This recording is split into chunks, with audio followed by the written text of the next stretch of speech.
Hi, I'm Eva. I'm the analytics lead for Insight Studio. And in this role, basically, I work with our product manager, Janelle, and our tech lead, Alex, to execute anything analytics related for our roadmap. I'm Janelle. I'm the product manager for Insight Studio. I'm responsible for overseeing the roadmap, doing client engagement, defining user priorities, and overseeing the tech and data teams. I'm Alex, tech lead for Insight Studio. I make sure that the application gets shipped on time, that it's reliable online, also handle the developers and the infrastructure in general. So I think a lot of the work that we do is quite innovative, or they're very new for these businesses because they're trying to transform and use more data. So we get constant questions and confusion, and it takes a lot of resilience to bring people along the change management journey and get them to see the vision and meet them where they're at. Even if you win over one person, there's new stakeholders coming in, there's new teams all the time, and so it just takes this discipline and constantly keeping your eyes on the North Star to help along all the stakeholders. Everybody on the team has to be very implicitly motivated to build the best product, to build the best way, to bring creative ideas to the table. We're all entrepreneurs on our own way, and we're a team that is all working towards the same things and trying to operate at the top of our roles. Obviously, a lot of the time we're taking risks, right? So Alex is constantly like, I'm 51% sure this will work.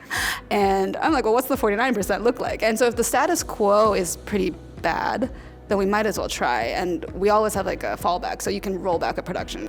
Yeah, when I think about what it means to fail fast and why it's important for a product team, I think a lot about how we've started our corporate Insight Studio work. We actually invited the key stakeholders of our 4 clients as well as group here to the office for an all-day presentation on our vision of what this offering should be in our roadmap. And I think, there's always a part of you that would want to prep for that for 4 weeks and build extensive prototypes and, pre-wire with everybody.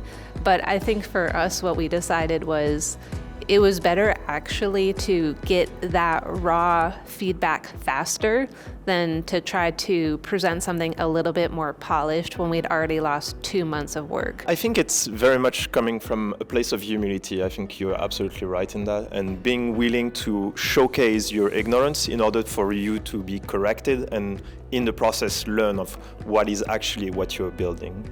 And I think a lot of what we do together as a team is build some really, really imperfect version 1, just so we can iterate through it with actual feedback, just having a feel for it, a taste of what it needs to be, and getting a collection of feedback from the client.